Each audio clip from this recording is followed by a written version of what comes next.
नमस्कार दोस्तों, गौरांग शाह बात कर रहा हूं जियोजित फाइनेंशियल सर्विसेज से और बाजार इस हफ्ते का ब्यौरा लेकर के आप सभी के सामने उपस्थित हूं।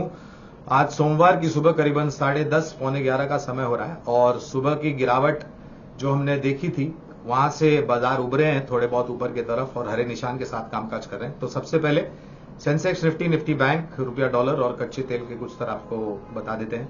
सेंसेक्स 60 पॉइंट की साथ बढ़त के साथ कामकाज कर रहा है। 72,080 का स्तर है सेंसेक्स का। निफ्टी 8 पॉइंट की बढ़त, 21,720 का स्तर और निफ्टी बैंक में 90 पॉइंट की गिरावट, 48,061 का स्तर है निफ्टी बैंक का। रुपए में मजबूती है, करीबन 0.07 पैसे की, 83.07 स्तर है रुपए का $1 के मुकाबले। और ऊर्जा यानी कि कच्चा तेल, ब्रेंट और नाइमेक्स दोनों में गिरावट हम देख रहे हैं। 77.87 का स्तर है ब्रेंट का और 72.90 प्रति डॉलर का स्तर है नाइमेक्स का। दोस्तों, आपको याद होगा कुछ दिनों से, कुछ हफ्तों से रेड सी में हूती रिबेल्स में को लेकर के जो ग्लोबल सप्लाई पाइपलाइन है कच्चे तेल की, वहां पर कुछ कांड हुए हैं, हाईजैक किए गए हैं, अटैक्स किए गए हैं हूती रिबेल्स द्वारा जो भी कंटेनर्स वहां से गुजरते हैं। और ये थोड़ा बहुत चिंता का कारण है क्योंकि अभी तो ये निचले स्तर पर है, लेकिन इस संकट के बावजूद हूती विद्रोहियों ने जो आक्रमण दिखाया है रेड सी में, उसके बावजूद हमने देखा है कि कच्चे तेल में हम नीचे की तरफ के दायरे देख रहे हैं। और ये उभरते हुए देशों की अर्थव्यवस्था के लिए मिसाल के तौर पर, उदाहरण के तौर पर हमारा देश भारत, ये बहुत जरूरी है कि कच्चा तेल नियंत्रण के बाहर ऊपर न जाए और सीमित मात्रा में कामकाज करे और हो सकता है तो थोड़ा बहुत नीचे आए, जिससे उभरते हुए बाजार की अर्थव्यवस्था को ज्यादा बोझ नहीं झेलना पड़ता है। तो उम्मीद ये रखते हैं कि अगर ज्यादा आक्रमण नहीं हुआ रेड सी में, कोई बड़ा संकट ग्लोबल सप्लाई पाइपलाइन को लेकर के नहीं खड़ा होता है, तो शायद इसी स्तर के आसपास हम कुछ समय के लिए कच्चा तेल कामकाज करते देख सकते हैं। हो सकता है थोड़ा बहुत नीचे भी आ सकता है। जहां तक रुपए डॉलर का सवाल है तो हमारा अनुमान ये कहता है कि शायद 83 के आसपास आ सकता है मजबूती रुपए में डॉलर के मुकाबले, और फिर निर्भर करेगा मांग के ऊपर और सप्लाई के ऊपर। अब आते हैं बाजार को लेकर के। तो इस हफ्ते हमारा अनुमान यह है दोस्तों कि एक दायरेबंद कारोबार होगा। शायद कुछ दिने मुनाफा वसूली की चपेट में आ सकता है, कुछ दिन नीचे के स्तर पर खुल करके हम ऊपर उभर सकते हैं। तो ऐसे दौर में, ऐसे हफ्ते में कुछ स्तर हमने निर्धारित किए हैं, आकलन लगाया है। निफ्टी स्पॉट पर निचला स्तर जो हम देख रहे हैं वो है करीबन 21,600 का, और ऊपर के तरफ के जो दायरे हम देख रहे हैं वो 21,750, 21,800 के। ये जो दोनों ही दायरे हमने आपको बताए, नीचे के और ऊपर के, प्लस माइनस 50-60 पॉइंट का आप मार्जिन रखिए, क्योंकि उठापटक वाला हफ्ता हो सकता है। दोनों तरफ आपको तनाव आते हुए देखेगा, बिकवाली हावी हो सकती है, दूसरे तरफ खरीदारों की भीड़ लग करके ऊपर के तरफ भी बाजार जा सकता है। लेकिन इस सब के बावजूद हमें लग रहा है कि एक स्थिरता बनी रहेगी। और 21,600 इसलिए दोस्तों क्योंकि ऐसा नहीं कि हमने 21,600 के नीचे नहीं गए, पिछले कुछ हफ्तों में हम गए थे, लेकिन जब कभी भी हम पिछले कुछ दिनों में 21,600 के पास जाते हैं तो ऊपर की तरफ उभरते हैं। आज भी अगर आप देखेंगे तो हमने कोशिश करी, दबाव था बिकवाली का, लेकिन फिर वहां से ऊपर उभरे हैं। खुला बाजार लाल निशान के साथ, लेकिन अभी जब आपसे बात कर रहा हूं करीबन 10:30 पौने 11 बजे तो हरे निशान के साथ कामकाज कर रहे हैं। तो कहने का तात्पर्य यह है दोस्तों कि जब कभी भी 21,700 के नीचे 21,650 या फिर 21,600 के आसपास बाजार आता है तो धीरे धीरे करके खरीदारों की भीड़ जमा हो जाती है और ज्यादा बाजार को नीचे जाने नहीं देती है, और फिर से ऊपर की तरफ खरीदारों की भीड़ कम हो जाती है 21,750, 21,800 पे, और बिकवाली करने वाले हावी हो जाते हैं। तो ये दायरा रहेगा इस हफ्ते के लिए, उठापटक, वोलेटिलिटी ज्यादा हो सकती है। दशा और दिशा हमारा अनुमान और आकलन ये कहता है कि अगले हफ्ते से आपको शायद स्पष्ट रूप से दिखाई देगा, जबकि इस वित्तीय वर्ष के तीसरी तिमाही के नतीजे आना शुरू हो जाएंगे। और हमारा आकलन ये कहता है कि जो भी नतीजे हमने इस वित्तीय वर्ष में पहले और दूसरी तिमाही में देखे हैं, उसके मुकाबले, उसकी तुलना में शायद तीसरे तिमाही के नतीजे थोड़े बहुत बेहतर हो सकते हैं। ये एक आकलन पूरे ही तीसरे तिमाही का हम आपके सामने रखने का प्रयास कर रहे हैं। अब इसमें हो सकता है कुछ क्षेत्र हो सकते हैं, कुछ कंपनियां हो सकती है जो शायद बाजार से उम्मीद से बेहतर नतीजे लेके आए और उस क्षेत्र में या उस कंपनी में आपको शायद खरीदारी होती हुई भारी दिख सकती है।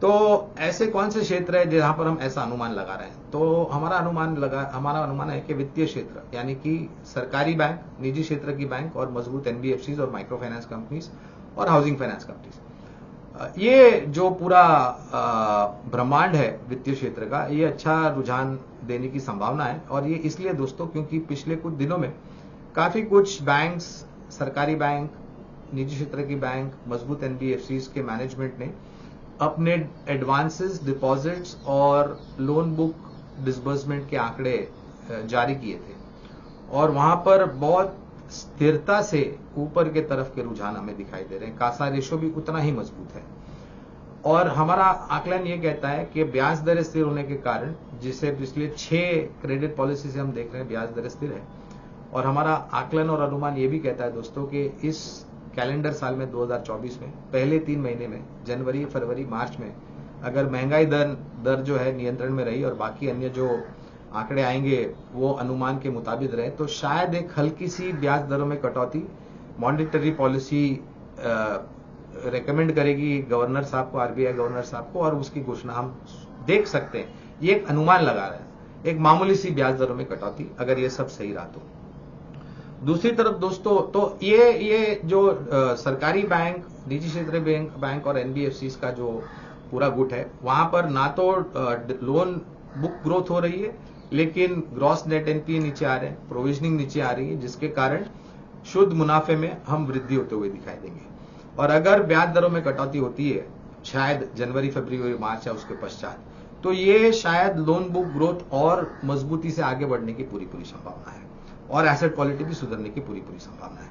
तो ये एक क्षेत्र है जो हमें लग रहा है कि काफी चर्चा में रहेगा तीसरी तिमाही के नतीजे जो हम देखेंगे आने वाले हफ्ते से। दूसरी तरफ दोस्तों, कच्चे तेल को लेकर के जो एक हमने टिप्पणी करी है, तो काफी कुछ देशों ने, बड़े देशों ने दबाव डाला है ये हूती जो उग्रवादी है उनके ऊपर, और जो भी संगठन है इनका या फिर जो भी देश है जो इनको सहायता कर रहे हैं उनके ऊपर, कि किसी भी तरह का बड़ा कांड या किसी भी तरह का बड़ा हमला ना हो और चीजें नियंत्रण में रहे, जिससे कच्चे तेल के दामों में बड़ी उठापटक नहीं देखे या फिर ऊपर के तरफ के दायरे में।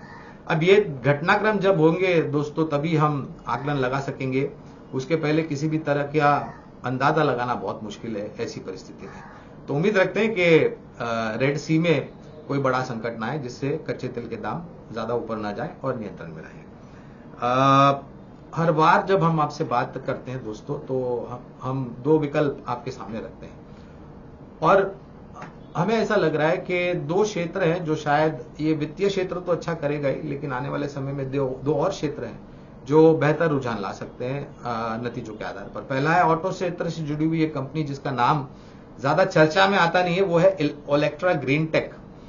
दोस्तों ये कंपनी इलेक्ट्रिक बसेस बनाती है और इनके मैनेजमेंट ने पिछले हफ्ते 10 दिन 2 हफ्ते पहले कुछ बयान दिया था ऑर्डर को लेकर के, और बहुत मजबूत मात्रा में, बड़ी संख्या में इनको राज्य परिवहन की तरफ से ऑर्डर मिले हैं और संभवतः यह है कि अन्य राज्य भी इलेक्ट्रिक बसेस को लेकर के, राज्य परिवहन को लेकर के, क्योंकि वहां पर काफी सारे बसेस जो है वो पुराने हो चुके हैं और सरकारी कार्यालय होने के कारण जो प्रदूषण होते हुए बस है या पुराने बस है, स्क्रैपेज पॉलिसी के तहत उनको स्क्रैप किया जाएगा और नए बसेस को ऑर्डर दिए जाएंगे। तो पहला तो बड़ा ऑर्डर अलग अलग राज्य परिवहन निगम की तरफ से इनको मिल सकता है। दूसरी तरफ जो प्राइवेट कंपनीज हैं और प्राइवेट स्कूल्स हैं और सरकारी स्कूल्स हैं जहां पर बस की सुविधा विद्यार्थियों को लिए घर से स्कूल, स्कूल से घर वापस छोड़ने की जो सुविधा है, तो वहां पर भी काफी बड़ी मात्रा में इनको ऑर्डर्स मिलते हुए दिखाई दिए हैं।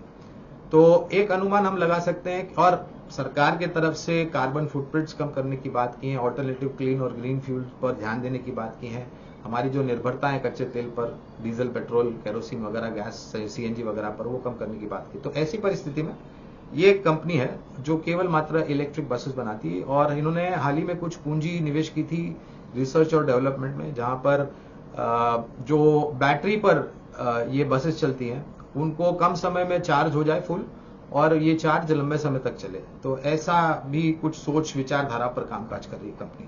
तो पहला विकल्प है ओलेक्ट्रा ग्रीन टेक। दूसरा है ऊर्जा वितरीकरण से जुड़ी हुई कंपनी, सरकारी कंपनी पावर ग्रिड कॉर्पोरेशन।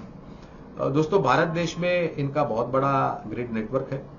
एक राज्य से दूसरे राज्य पर ये अपनी जो ट्रांसमिशन लाइन्स है ये उपलब्ध कराती हैं, और एक राज्य के भीतर ही ये काफी सारी ट्रांसमिशन लाइन्स भी उपलब्ध कराती हैं। इन्होंने भी केपेक्स यानी कि निवेश की योजना बनाई है अपने नेटवर्क को बढ़ाने के लिए, ग्रिड नेटवर्क को बढ़ाने के लिए। और आने वाले सालों में जिस प्रकार से नई ऊर्जा की क्षमता जोड़ी जाएगी, चाहे वो सूर्य से उत्पादन होने वाली सूर्य ऊर्जा हो, या फिर वायु से उत्पादन होने वाली वायु ऊर्जा हो, या फिर पानी से जो कन्वेंशनल ऊर्जा उत्पादन होती है हाइड्रो पावर, वो हो, तो ये समीकरण अगर मैं आपके सामने रखता हूं तो कहीं ना कहीं ऊर्जा उत्पादन कंपनी को जरूरत पड़ेगी पावर ग्रिड के, ग्रिड नेटवर्क की, क्योंकि जहां पर ऊर्जा उत्पादन होता है वहां से लेकर के उपभोक्ताओं तक पहुंचाने के लिए। और काफी बड़ी मात्रा में ये कंपनी अच्छा कामकाज कर रही है। पिछले साल दोस्तों इस कंपनी ने 3 डिविडेंड दिए थे और एक बोनस दिया था। 3 डिविडेंड कुल मिलाकर के 15 रुपए का था, और बोनस के बाद ये सब एडजस्टमेंट होने के बाद आज के तारीख ये में करीबन 240 के आसपास ये चल रहा है, जो कि इसका शायद सर्वोच्चम स्तर या आसपास का, सर्वोच्चम स्तर के आसपास का स्तर है। तो ये एक विकल्प है। दूसरा, तो 2 विकल्प, ऑटो क्षेत्र से इलेक्ट्रिक बसेस बनाने वाली कंपनी ओलेक्ट्रा ग्रीन टेक, और ऊर्जा वितरीकरण क्षेत्र से सरकारी कंपनी पावर ग्रिड कॉर्पोरेशन। दोस्तों ध्यान रखें, ये बुनियादी तर्क के आधार पर लंबी अवधि के लिए हम निवेश की राय दे रहे हैं, तो इसके लिए जरूरी ये होगा कि आप धीरे धीरे करके निवेश करें, करीबन 1.5-2 साल या उससे ज्यादा का समय दें, जिससे आपको एक बहुत ही अच्छा मुनाफा मिल सके आपके निवेश के ऊपर। ये छोटी या मध्यम अवधि के लिए नहीं है, तो इतना जरूर ध्यान रखें आप, और थोड़ा बहुत धैर्य रखें निवेश करने के बाद। हमारी बात शांतिपूर्वक सुनने के लिए आप सभी का बहुत बहुत धन्यवाद। आपसे इजाजत लेता हूं, और अगले सोमवार को हम फिर मिलेंगे। बहुत बहुत धन्यवाद। अपनी सेहत का ध्यान रखिए।